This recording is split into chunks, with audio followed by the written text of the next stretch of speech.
필리핀 사람들의 공용어는 영어죠. 그런데 원래 이 사람들이 하던 말은 따갈로그입니다. 따갈로그. 이 사람들 자기들끼리 하는 말 옆에서 이렇게 들어보면요, 따갈 그러는 것 같아요. 그래서 따갈로그어라 그렇게 하는지 모르겠습니다.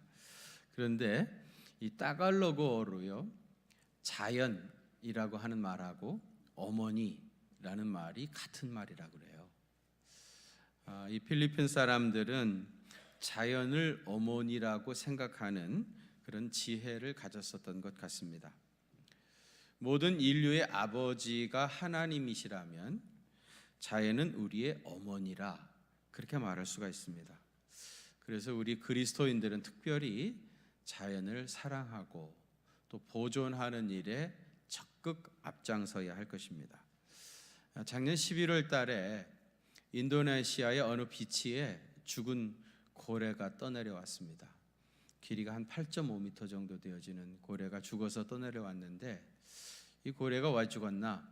그 사인을 확인하기 위해서 이제 배를 열어보니까 그 윗속에 플라스틱 조각이 1000개가 넘었다고 그러죠. 바닷가에 떠돌아다니는 플라스틱을 먹어가지고 토해내지도 못하고 소화도 안 되고 배출도 못하고 그러다가 결국은 죽은 겁니다. 저는 그 기사를 읽으면서 지금도 여러분 이 고래만 플라스틱이 맛있어서 골라 먹었겠습니까? 지금도 플라스틱을 먹고 소화도 시키지 못하고 죽어가고 있는 고래들이 얼마나 많을까, 그런 생각을 해보니까 너무너무 가슴이 아팠습니다. 지금 지구 온난화로 인해 가지고 이제 그 북극에 그 빙하가 녹아서 북극 곰들이 멸절되어지고 있다고 그러잖아요. 그런데 여러분, 이게 곰들의 문제만도 아닙니다. 한번 사진 한번 보여주시겠습니까? 남태평양에 이렇게 생긴 나라가 있어요. 여기도 보시면은 원래 이제 그 나라가 좀 더 컸었는데 해수면이 상승하면서 바닷물이 점점 밀고 들어오는 겁니다. 그래서 나라가 점점 좁아져 가지고 이렇게 화살같이 됐습니다. 다음 사진 한번 보여주세요. 이거 이제 비행기에서 찍은 사진인데요. 이게 바닷물이 점점 해수면이 올라가니까 밀고 들어와 가지고 가운데만 이렇게 좁다란 골목처럼 되어 있는데요. 이 나라의 최고 넓은 폭이 400m. 평균 해수면은 4m. 2m. 그리고 제일 높은 데는 4m. 혹시 이 나라가 어떤 나라인 줄 아십니까? 아시는 분 계세요? 예? 마샬 제독. 마샬 제독 그래도 많이 아시는, 남태평양의 마샬 제독도 비슷한데 여기는 투발루라고 하는 나라입니다. 투발루. 인구는 11,000명 정도 되어지고요. 정식 공화국입니다. 제대로 된 나라이고요. 로마에 있는 바티칸이 세계에서 제일 작은 나라죠. 신부와 수녀들로 되어 있는 나라고요. 그 다음으로 작은 나라가 투발루입니다. 이제 점점 해수면이 올라오지면은 얼마 가지 않아 가지고 완전히 이 바다가 이 나라가 물에 잠기게 되어져요. 뉴질랜드에서 인도적인 차원에서 한 해에 50명씩 난민으로 받아주고 있습니다. 11,000명인데 50명씩 받아주면 몇 년을 기다려야 내 차례 오는 겁니까? 200년을 기다려야 내 차례 옵니다. 200년 장수하면 기회가 오는지 몰라요. 기후학자들이 현재 상태가 만일 계속된다면 2100년에는 전 지구의 해수면이 지금보다 88cm 더 올라가게 될 것이고, 그렇게 되어지면 남태평양과 인도양에 있는 1100개의 섬이 지도에서 사라지게 될 것이다, 그런 얘기를 합니다. 저도 남태평양의 여러 섬 나라들을 많이 가봤거든요. 배에서 이렇게 보면은요, 바다 위에 지금 아까 얘기한 대로 한 3m 정도 손바닥같이 이렇게 뭐가 떠 있는 것 같은 섬입니다. 해수면이 올라가면 결국은 그 아름다운 섬들이 다 없어져요. 가서 보면 다 산호섬입니다. 섬 주변에 다 산호들이 있어가지고요, 얼마나 예쁜 물고기들이 많이 있는지 몰라요. 머제나 그런 나라들이 다 지구상에서 사라지게 될 겁니다.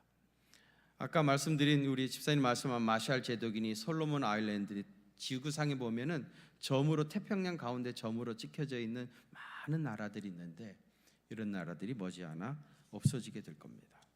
여러분 지구 온난화의 주범이 뭡니까? 이산화탄소죠. 이산화탄소. 석탄 연료를 주로 사용하는 화력 발전소나 그 다음에 자동차 배기가스에서 이산화탄소가 제일 많이 나옵니다. 자동차 배기가스의 주성분은 이산화탄소하고 H2O 수증기입니다. 결국 이제 올라가 가지고 지구 온난화를 만들게 되어지는데 여러분 이 지구 온난화가 되어지는 이유 중에 제일 많은 이산화탄소를 발생하는 나라가 어딜 것 같아요? 당연히 중국이죠. 워낙 크고 또 인구도 많고 중국이 단연 1등이고요. 이산화탄소를 제일 많이 배출한 나라가 중국이고요. 두 번째는 미국입니다. 미국은 트럼프가 대통령이 되면서 미국 우선주의 노선을 표방을 하죠. 그래가지고 트럼프가 대통령이 된 지 불과 얼마 되지 않아가지고 파리에서 국제기구 협약이 모였는데 트럼프가 우리는 이제 더 이상 탄소세 내지 않겠다 그러면서 파리 국제기구에서 탈퇴를 선언합니다. 아까 말씀드린 대로 이산화탄소를 세계에서 두 번째로 많이 배출하는 나라가 미국인데 그래서 미국 때문에 지구 온난화가 이렇게 가속화되어지고 있는데 난 못 내겠다는 겁니다. 저는 트럼프가 탄소세 내지 못하겠다고 탈퇴할 때 그날 트럼프 나한테 찍혔습니다. 완전히 찍혔습니다. 그때부터 나는 지금까지 트럼프를 좋아하지 않습니다. 내가 어디 가서도 이 얘기했다가 어떤 사람한테 굉장히 공격을 당했어요. 트럼프가 신앙이 좋답니다. 예수 믿는 사람들이 찍어가지고 미국 대통령으로 당선시켰답니다. 신앙이 좋든지 말든지 나한테 찍힌 사람입니다. 내가 찍었다고 해봤자 아무 눈 하나 깜짝하지 않겠지만은 만날 일도 없으니까. 그건 미국 우선주의가 아니죠. 두 번째로 이산화탄소를 많이 배출했으면 그 값을 내야 되는 건 기본 상식입니다. 그렇지 않습니까? 사실 이 투발루 같은 이 남태평양에 있는 작은 나라들은요 이산화탄소 거의 배출하지 않습니다. 발전소도 없고요. 저녁에 해 떨어지면 다 들어가서 잡니다.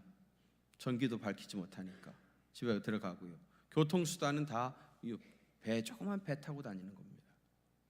거의 이산화탄소 발생시키지 않는 남태평양의 그 순수한 불쌍한 나라 사람들은요 결국 언젠가 자기 나라까지도 잊어버리는 자기 나라에서 살 수 없는 그런 운명을 맞이하고 있습니다.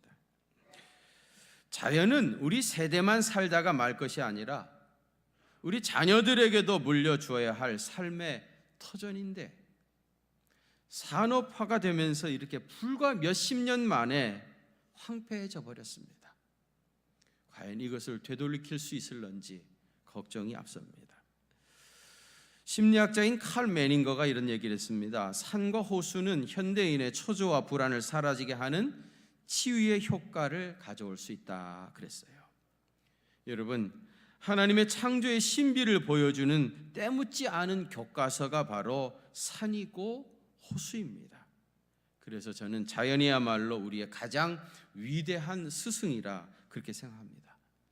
그래서 예수님도 제자들을 가르치실 때에 회당에서 가르치시기보다는 베세다 들녘에서 또 갈릴리 호숫가에서 배를 타고 말씀을 가르치셨습니다. 또 마태복음 5장에서부터 7장까지가 가장 주옥과 같은 설교라고 하는데 이것도 예수님이 산에서 하신 설교죠. 그래서 산상설교라 하는 이름이 붙어 있습니다.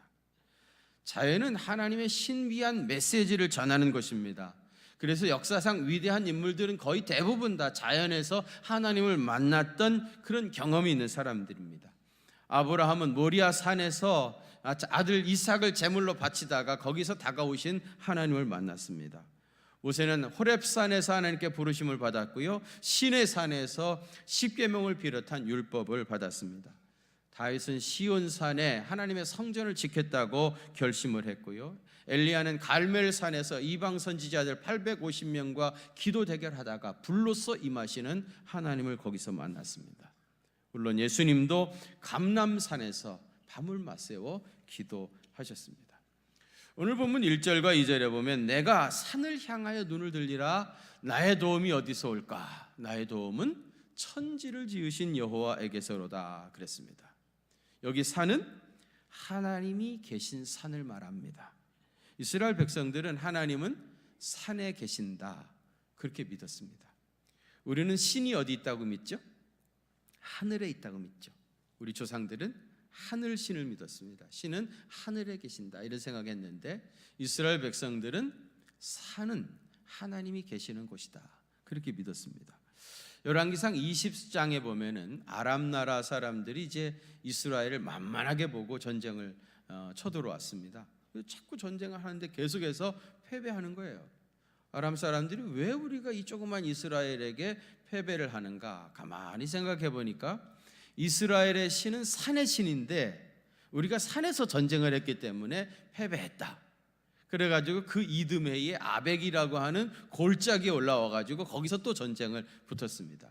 그러면서 그들이 뭐라고 그러냐면은 이스라엘은 산의 신이니까 산에서는 이스라엘이 이겼는지 모르지만 아벡은 골짜기니까 산의 신 야훼는 골짜기에서는 맥을 추지 못할 거다. 그렇게 생각하고 전쟁을 했어요. 누가 이겼겠습니까? 역시 이스라엘이 이겼죠. 하나님 뭐 산에서만 역사하십니까? 골짜기에서도 어디에서도 역사하시는 분이죠. 그런데 이방 나라 사람들도 이스라엘의 신은 산에 있다 그렇게 생각했던 겁니다. 여러분 인생을 살아가면서 누군가 도움이 필요할 때가 꼭 있는데 막상 세상에 그 누구도 우리의 도움이 되지 못합니다. 욥이 어려움을 당했을 때에 그의 친구들이 와가지고 도와주겠다고 했지만은 결국은 그를 더 괴롭게만 했을 뿐 아무 도움이 되지 못하고 돌아가고 말았습니다. 사실 진짜 어려움을 당하게 되어지면은 사람이 우리에게 전혀 도움이 되질 않아요. 그런데도 우리는 자꾸 사람을 의지하게 되어집니다. 제가 자주 인용하지만은 예레미야 17장 5절과 6절에 보니 이런 말씀이 있습니다. 여호와께서 이와 같이 말씀하시느니라 무릇 사람을 믿으며 육신으로 그 힘을 삼고 사람 믿고 사람 의지하고 육신으로 그 힘을 삼고 마음이 여호와에게서 떠난 그 사람은 마음이 여호와에게서 떠났기 때문에 사람을 믿는 겁니다. 마음이 여호와에게서 떠났다고 하는 증거가 뭐냐? 사람을 의지하는 거예요. 이런 사람은 저주를 받는다고 그랬어요. 사람 붙잡고 사람 의지하는 사람은 결국은 저주를 받아서 한마디로 사막의 떨기나무 같은 인생이 되어집니다. 그래서 그는 좋은 일 오는 거 보지 못하고요, 광야 간조한 곳 건건한 땅 사람이 도저히 살 수 없는 땅에 거하리라 그랬어요. 사람 의지하는 사람은요 사막의 떨기나무 같은 인생이 됩니다. 그러나 여러분 7절과 8절 한번 보시죠. 같이 봉독하겠습니다. 시작. 그러나 무릇 여호와를 의지하며 여호와를 의뢰하는 그는 물가에 심어진 나무가 그 뿌리를 강변에 뻗치고 저희가 얼지라도 두려워하지 아니하며 그 입이 청청하며 가무는 해에도 걱정이 없고 결실이 그치지 아니함 같으리라. 아멘. 그러나 여호와를 의지하고 여호와를 의뢰하는 사람은 어떻게 된다고요? 복을 받을 것이다. 이 사람은요 한마디로 말하면 물가에 심기운 나무 같은 인생이 되어져요. 믿습니까? 여호와를 의지하는 사람은 물가에 심기운 나무 같은 사람이 되어져요. 그래서 그 뿌리를 강변에 쫙 뻗치고요 더위가 올지라도 두려워하지 아니하고 그 입이 늘 청청하며 푸르르며 가무는 해에도 불경기에도 걱정이 없고 결실이 날마다 그치지 않는다는 겁니다. 여호와를 의뢰하는 사람들에게는 이러한 은혜가 임하실 줄로 믿으시기를 바랍니다. 주님만이 우리가 의지할 것이에요. 그래서 여러분 어려움을 당하게 되어지면 우리 주님이 계시는 산을 바라보시길 바랍니다. 나의 도움은 어디서 올꼬? 나 천지를 지으신 여호와에게서로다. 우리 주님이 여러분들을 지키실 줄로 믿습니다. 어떤 사람이 이런 말을 했어요. 우리가 어려움을 당하게 되었을 때 우리 자신을 바라보면 불안과 초조, 공포심에 휩싸일 수밖에 없고, 주변 사람을 바라보면 혼란을 가져올 수밖에 없으되, 위를 바라보는 자, 곧 하나님을 바라보는 자는 평안함과 칭찬함과 용기를 얻을 수 있다 그랬습니다. 주님을 바라다 보면 평안함과 침착함과 진정한 용기를 가질 수가 있습니다. 제가 호주에서 목회할 때요, 그때 이제 우리 교회 초등부 어린이들을 위해서 전도사님 한 분을 모셨어요. 부임한 지 얼마 안 됐는데 제 아내가 차를 타고 이렇게 쭉 가다 보니까 전도사님이 길에서 어디를 걸어가시는데 교회 반대 방향으로 가고 있더래요. 그래서 제 아내가 저 전도사님 왜 저렇게 반대 방향으로 가시나? 혹시 교회가 부임하신 지 얼마 안 됐으니까 잘 몰라서 그러는 게 아닌가? 걱정이 돼가지고 유턴을 해가지고 돌아와서 전도사님 어디 가세요? 그랬더니 교회 간다는 거예요. 아이고 전도사님 방향이 잘못됐어요. 타세요. 내가 모셔다 드릴게요. 그래가지고 이제 교회까지 모셔다 드렸답니다. 근데 이분이 이제 버스에서 내려가지고 한참 걸어가야 되는데 가면서도 이게 맞나? 자신이 없더래요. 그래가지고 하나님 앞에 걸어가면서 기도했답니다. 하나님 내 길을 인도해 주십시오. 그렇게 기도했는데 기도가 딱 끝나자마자 옆에 자동차가 딱 와서 서더니 사모님 와가지고 자기를 교회에 데려다 줬다는 거예요. 그래가지고 이제 그 주일날 주일학교 어린이들한테 설교를 하면서 그 얘기를 했어요. 하고 어려움을 당했을 때 하나님께 기도하면 누가 도와주시나요? 물었더니 애들이 뭐라 그랬게요? 사모님이 도와주세요. 사모님이 도와주신다는 거예요. 하나님께서 사람들을 통해서 역사하시는 거잖아요. 어떤 방법으로 누구를 통해서 어떻게 역사하실런지는 누구도 모를 일이죠. 그러나 하나님께서 참 순간순간마다, 정말 사소한 예지만은 순간순간마다 하나님께서 우리를 그렇게 인도하십니다. 어려움을 당했을 때, 마음의 불안함과 염려로 가득 찼을 때 우리가 바라봐야 할 것은 사람이 아니라 산입니다. 하나님이 계신 산입니다. 어려움을 당했을 때 우리가 찾아가야 할 곳은 하나님의 집이요 기도의 성산이심을 기억하시길 바랍니다. 우리가 새해를 맞이했는데 옛날에는 새해가 되었다고 굉장한 기대감 같은 것들이 있었습니다. 그런데 금년 2019년은 뭘 기대할 게 별로 없는 것 같아요. 그래서 그런지 자꾸 사람들이 황금 돼지띠랍니다. 황금 돼지띠. 그거 외에는 특별히 기대할 게 없는 것 같아요. 그런데 여러분, 그런 가운데서도 하나님은 분명히 여러분을 지키시고 또 인도하시고 보호해 주실 줄로 믿습니다. 오늘 보면 3절에서 8절까지요, 여호와는 너를 지키시는 자라 그러면서 지키신다 하는 말이요 6번이나 반복이 되어 있습니다. 구체적으로 하나님께서 우리를 어떻게 지키시는가? 우선 첫째로는요, 졸지도 않고 주무시지도 않는다 그랬습니다. 공격하는 사람은요 항상 경계가 소홀한 틈을 타서 공격해야 되죠. 그래서 거의 대부분의 전쟁은 밤에 아니면 아주 꼭두 새벽에 전쟁이 일어납니다.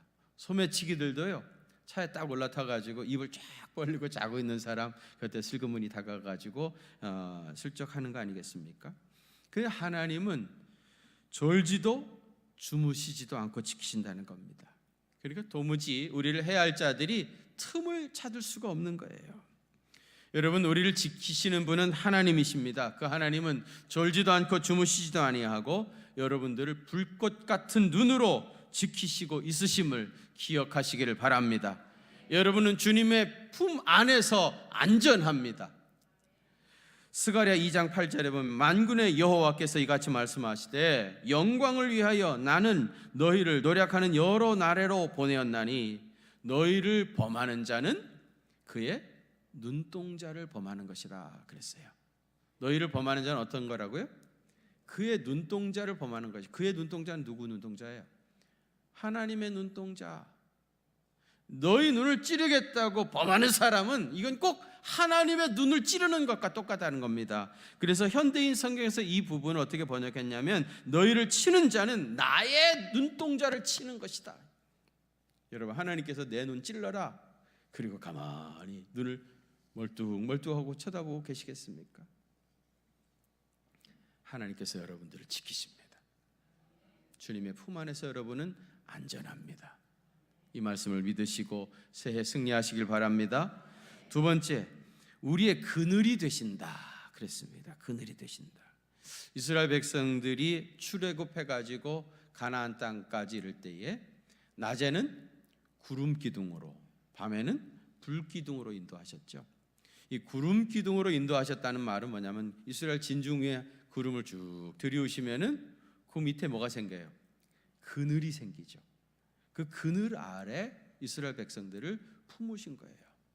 근데 여러분, 사막에서 그늘이 없으면은요 불과 몇 시간 가지 못해 가지고 쓰러져 죽습니다. 그 이스라엘 백성들은 광야 생활을 해봤기 때문에 그늘이 되신다는 말의 의미가 얼마나 귀한 것인지 그들의 체험 속에서 아는 거예요. 그늘이라고 하는 게 너무너무 그들은 생존에 관한 문제입니다. 그늘로 들여왔기 때문에 이스라엘 백성들이 광야에서 타 죽지 않았지요. 그러지 않았으면 광야에서 다 타 죽었을 겁니다. 이스라엘에서 멀지 않은 곳에 아랍에미레이트가 있잖아요. 제가 전에 아랍에미레이트 늦은 밤에 내렸어요. 공항에서 나가 보니까요, 어이구, 그 늦은 밤에도 11시쯤 됐는데도 나 40도가 넘더라고요. 뭐 자동차에서 나오는 배기 가스하고 막 40도 넘으니까 숨이 꽉 막혀가지고 죽을 것 같았습니다. 야, 이 아랍에미레이트는 이게 사람 살 데가 못 되는구나 그렇게 생각했는데 그 다음날 무슨 일이 있어가지고 거기 살고 있는 한국 사람 한 분을 만나게 됐어요. 이 사람은 고등학교 1학년 때 카나다로 유학을 갔답니다. 일찍 자기 부모님이 극성을 부려가지고 카나다로 유학 가서 고등학교 마치고 거기서 대학 졸업하고 그래서 카나다에서 한 8년 정도 살다가 취직이 됐는데 일본의 회사에 취직이 됐다고 해요. 그래가지고 이제 일본에 가서 거기서 또 한 8년 정도 살았답니다. 그러다가 자기 남편을 만나가지고 남편 직장을 따라가지고 아랍에미레이트에 와가지고 한 8년 살았다고 그래요. 제가 갑자기 궁금증이 생기더라고요. 이 사람이 이제 한국에서도 살았잖아요. 어렸을 때 카나다에서도 살았고 일본에서도 살아봤고 지금 아랍에미레이트도 사는데 어디가 제일 살기 괜찮습니까? 그랬어요. 어디가 제일 살기 좋던가요? 네, 물어봤어요. 그랬더니 이분이 뭐라고 그랬을 것 같아요? 네? 한국? 그렇게 믿고 살으시길 바랍니다. 아랍에미레이트라는 거예요. 그래서 깜짝 놀랐어요. 아니, 아랍에미레이트 나 내려보니까 막 숨도 못 쉬게 죽겠다는데 이렇게 더운 땅에서 어떻게 여기가 사는 게 좋다고 그러냐고. 또 이분이요, 더운 건 아무 상관이 없대요. 왜냐하면 자동차 타면 에어컨 잘 나오지. 전기료가 너무 싸가지고 집에 가면 1년 365일 24시간 에어컨 돌아가지. 쇼핑몰에 가면 에어컨을 얼마나 많이 돌리는지 추워서 못 살지. 그러니까 실제로 여기서 사는 사람은 더운 게 아무 문제가 되지 않는다는 거예요. 그래서 자기는 여기가 사는 게 카나다보다 좋대요. 그 얘기 들으면서 그런 생각이 갑자기 들더라고요. 옛날에 하나님께서 이스라엘 백성들을 애굽에서 가나안 땅 인도하실 때까지는 그때는 그늘로 이렇게 그늘로 인도하셨는데 만일 요즘 하나님이 인도하실 것 같으면은 에어컨 시스템을 빵빵하게 돌리시겠구나 그런 생각을 하게 됐습니다. 그늘이든지 에어컨이든지 어쨌든 하나님은 여러분들을 지켜주십니다. 그래서 낮에 해도 상치 못하도록 밤에 달도 해치 못하도록 우리 주님이 여러분을 지켜주실 것을 믿으시기를 바랍니다. 세 번째로 너를 지켜 환난을 면케 하신다 그랬습니다. 환난이 아예 없다 그런 말은 아닙니다. 있지만은 그것을 충분히 이기게 하신다 그런 말입니다. 서핑을 즐기는 사람들은요 적당한 파도가 일어나야 서핑을 탈 수가 있습니다. 우리가 살다 보면 이런저런 일들이 많이 일어납니다만은 하나님은 그 가운데서도 우리를 지켜주시고요, 또 그걸 다 감당하게 하시고 충분히 이기게 하십니다. 여러분 믿습니까? 고린도전서 10장 13절인데요. 한번 같이 봉독하겠습니다. 시작. 사람이 감당할 시험 밖에는 너희가 당한 것이 없나니 오직 하나님은 미쁘사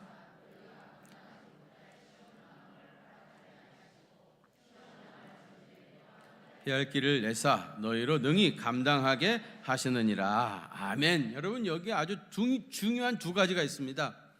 하나는 너희가 당한, 그러니까 사람이 감당할 시험 밖에는 너희가 당한 것이 없다. 그러니까 우리에게 시험이 있지만 이거는 우리가 충분히 당해낼 수 있는 시험이라는 거예요. 믿습니까? 감당할 수 없는 시험은 우리에게 주시질 않아요. 충분히 감당할 수 있으니까 주시는 거예요. 아이고 목사님, 나 죽을 것 같은데요. 죽을 것 같아도 할만하니까 하나님께서 허락하셔요. 죽지 않습니다, 여러분. 할만합니다. 할 수 있습니다. 감당할 시험만 하나님께서 주십니다. 또 하나님은 미쁘사 너희가 감당하지 못할 시험을 당함을 허락하지 아니하시고 시험 당할 즈음에 어떻게 해요?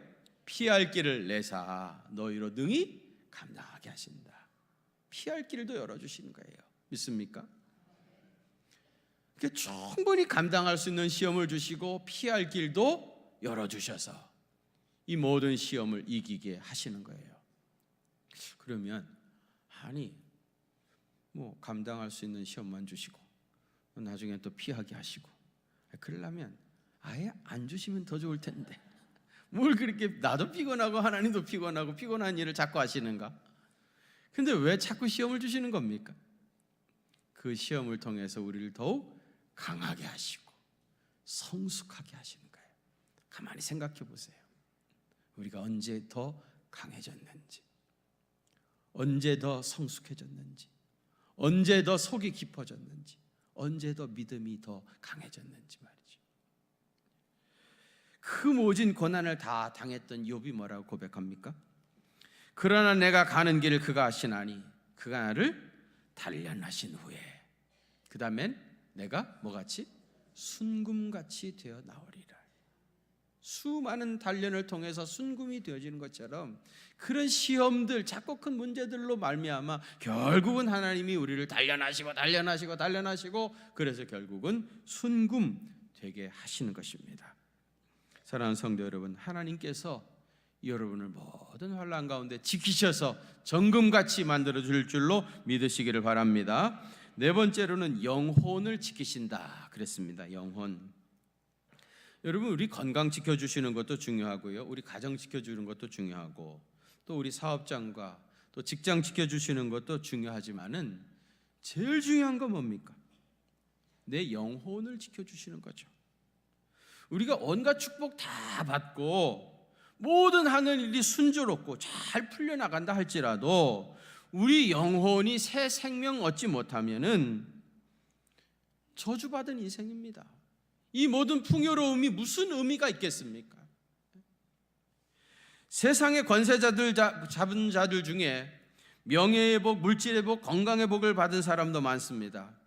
그러나 영혼을 지키시는 하나님의 복을 받지 못하면 누가복음 12장에 나오는 어리석은 부자하고 조금도 다르지 않습니다. 이 어리석은 자야, 오늘 밤에 내 영혼 도로 찾아가면 네가 예비한 것이 누구의 것이 되겠느냐? 영혼 거두어 가셔버리면은 그것이 아무것도 의미가 없다는 거예요. 그러니까 제일 중요한 거는 내 영혼을 책임져 주시는 것, 그게 제일 중요한 겁니다. 여러분 하나님께서는 우리 영혼을 지켜주시려고 독생자 예수 그리스도를 우리를 위하여 내어 주셨고 성령님을 보내주셔서 예수님을 우리로 영접하게 하셨던 겁니다.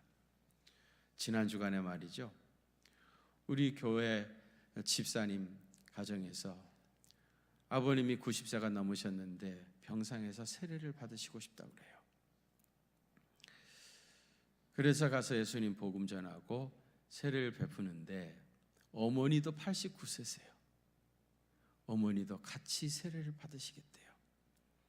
그래서 제가 목회 사상 처음으로 병상세례를 부부에게 같이 병상세례를 베풀었어요. 얼마나 감동 있는 일이에요. 제가 그리고 그 어르신에게 말씀드렸어요. 이제 언제라도 주님이 내 영혼 거두어 가시면은 천국에서 눈을 뜨게 됩니다.